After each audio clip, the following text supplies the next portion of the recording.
And I've also been kind of rude because I've gone this far into the video, or maybe the next video, without showing you what the engine is going to be that goes in there. It is out of a snowmobile, and it's a lot bigger than what would normally go into that little section right there. It is this twin-cylinder snowmobile engine right here. As you can see, it is out of a Skidoo. That's a Skidoo name. Rotax is the make of this particular engine. It would be out of a Skidoo, as I said. I do have the book for the sled that this came out of, but I don't have the actual snowmobile. It is 462, if you can see that right there. So that means it is 462 cubic inches. It does have a carburetor, 2 cylinders, it's 2-stroke. The only thing that I'm missing, and is going to actually be kind of difficult to piece together and come up with, is the exhaust. This engine has lived an interesting life, just like the go-kart itself thing, or the Odyssey has, because this was in a golf cart for a while. Not the golf cart that's been on this channel before, but a different golf cart that one of my friends owned for a while. So he pulled this engine out of that golf cart, sold the golf cart chassis, and the exhaust system that was cobbled together in the golf cart I do have, but it's hacked together beyond belief and hacked together beyond being usable, especially for the Odyssey chassis. So I'll have to figure out something for an exhaust. I don't know anything else about the condition of this engine aside from the fact that it has good compression, because my friend who owned it for a while did a compression test, and I'm told it has good compression, but I know nothing else about the condition of this engine. It is liquid cooled. You can see the ports here on the top and bottom, so I will be making use of this radiator, but I'm going to go ahead and see how it fits over there. Okay, keep your keyboard rage to a minimum. The engine is sitting really high, but it will have to sit probably somewhere on top of these bars here, which can't be too far off from where the factory engine was mounted. As you can see right now, it's just sitting on a board on top of those factory mounts. So I just kind of wanted to put it in there so I could see kind of where things are going to end up being. So like I said, at some point, that is where the factory fuel tank would go, up on top there.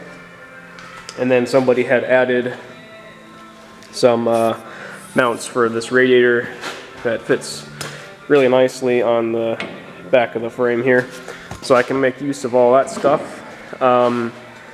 But I'm gonna have to do some research on the orientation of these two pulleys so they're not too far away or too close. There is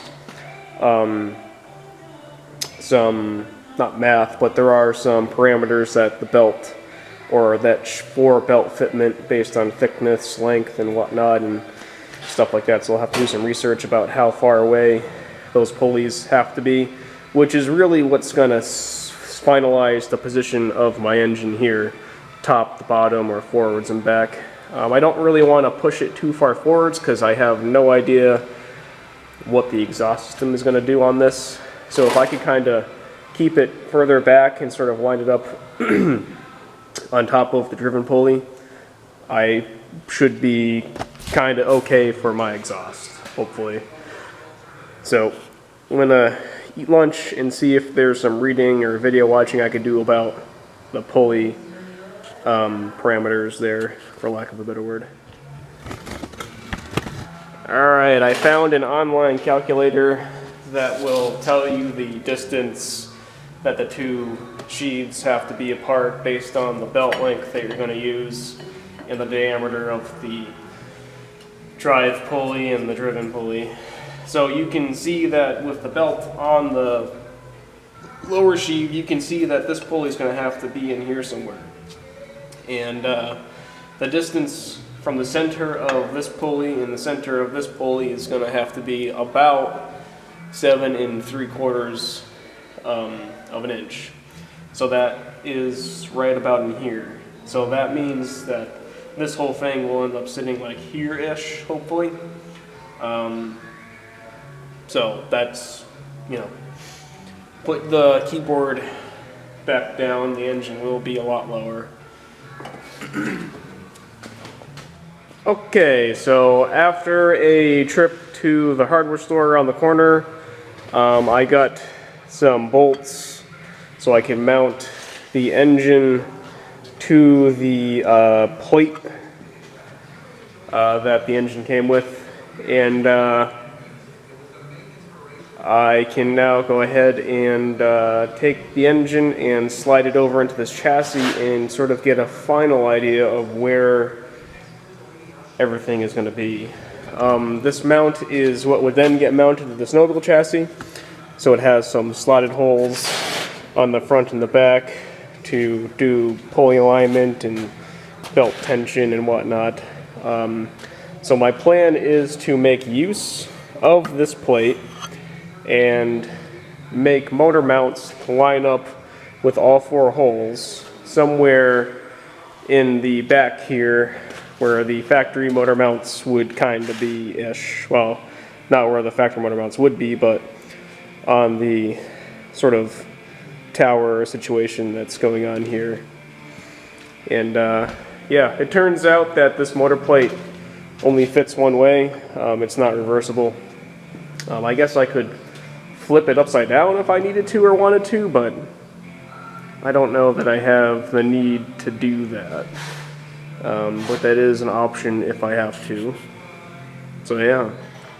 Okay, this is going to end up being the final location of that engine in that chassis. I used the online calculator to tell me the approximate distance that this sheave center is going to have to be from this sheave center.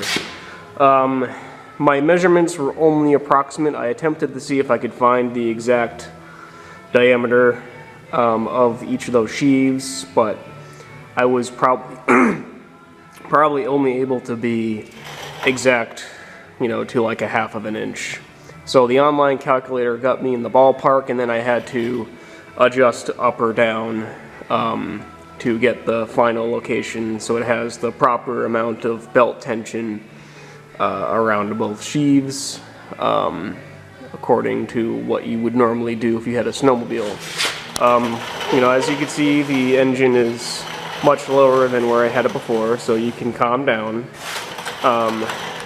You know, I could have alternatively cut out this support here and then put the engine in front of that sheave, but the problem is then that would put my sheave, the drive pulley here, which would then mean the exhaust is slammed way up into the seat, which I didn't really want to do. That would make fitting an exhaust more difficult than it's already going to be than locating an exhaust system for it, as it is. I do have the parts manual for the sled that this came out of, and looking through the parts manual, there were a lot of different exhaust setups that this engine was used with, depending on the exact chassis that it was put into. So, you know, I guess depending on how you look at it, best or worst case scenario would be to piece together one of those systems, because some of them went kind of like straight out real far and then around. Some of them went like out and then did an immediate 90 either way and then had a muffler off to the side. So that might be, you know, sourcing those pieces new might end up, you know, well, not new, you know, maybe new old stock might get expensive, but might end up being the way I have to go.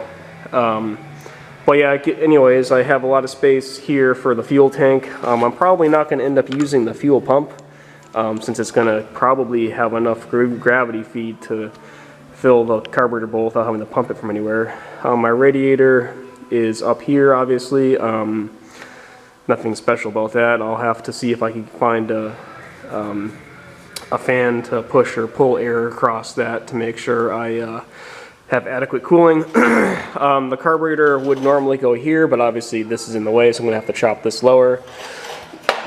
My plan is to work off of these mounts on the front, and then somewhere across here, I mean this is the front, work across here, and then on the back over there somewhere.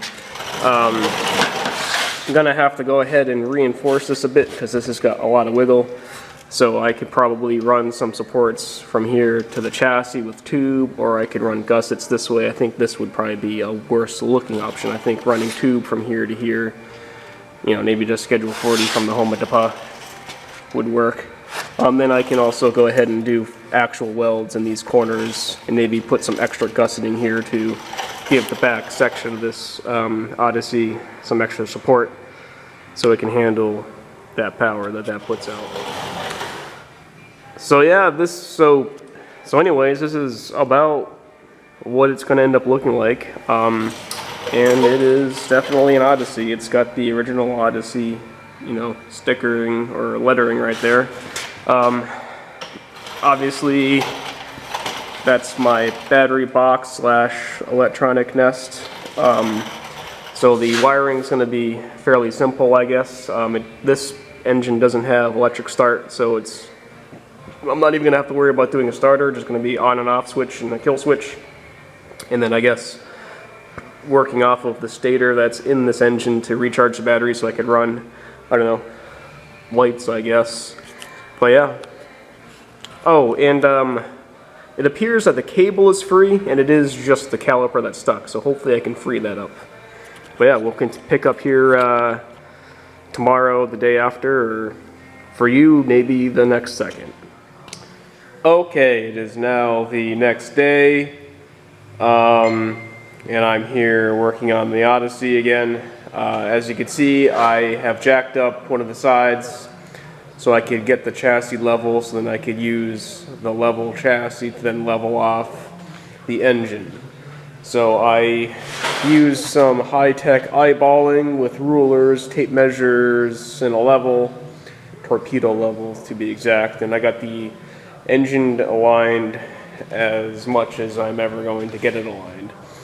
And I am working on fabricating engine mounts that'll utilize this hole and that hole and then tie into this bracket, which then I will have to tie in better to the frame so it's not quite as weeble-wobbly as it is now, because you can take it and kind of move it around. It's not terrible, but it's enough that I'm going to try and sturdier up a little bit.